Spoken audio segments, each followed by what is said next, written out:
You are listening to Naturally Inspired Daily. Subscribe today at livenaturallyinspired.com. First up, I want to talk about this herb that I've been taking. It's called sweet wormwood. And I always like to try things before I recommend them. It's just kind of a policy I have because I like to give my own experience. So I've been taking it for about 10 days now, and I've noticed some good health benefits. I did have a little bit of congestion going on about 10 days ago or so, and that seems to have really cleared up. So that's a nice little benefit. So far, that's what I've noticed.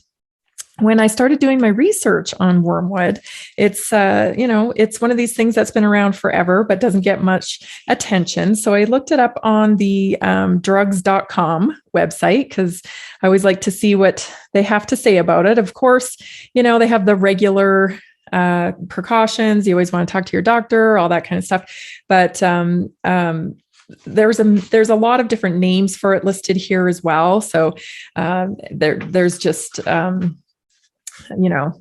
the species name and all that stuff to identify it. So anyhow, you want to make sure that you go through all that before you start anything. And the one tip I like to use, which was given to me by a naturopath quite a long time ago, is if you're concerned about using an herb for the first time, a good thing to do is open up the capsule or smash up the pill, make it into a paste and put it on your skin.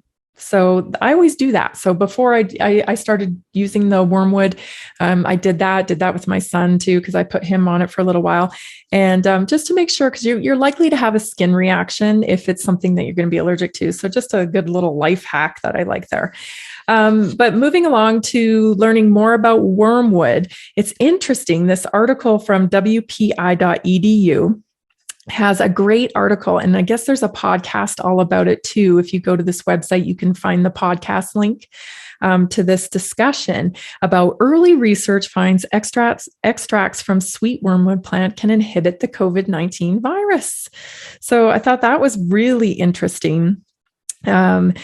It talks about this research team from Columbia University in New York and the University of Washington in Seattle found that the extracts of the plant were more effective against the virus when in vitro levels of a key therapeutic compound in the plant, artemisinin, I probably said that wrong, were low. The findings led that Artemisia researchers suggest that one or more compounds in or that have not yet been annua identified may point to a safe, low-cost therapeutic treatment for SARS-CoV-2, the virus responsible for the COVID-19 pandemic.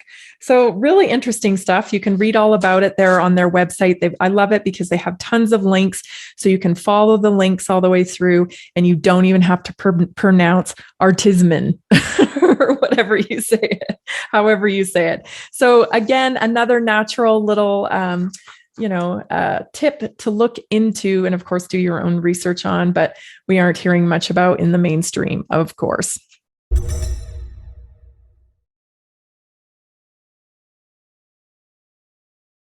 Find amazing interviews with people like David Icke, Max Egan, frontline doctors, and more at naturallyinspiredpodcast.com.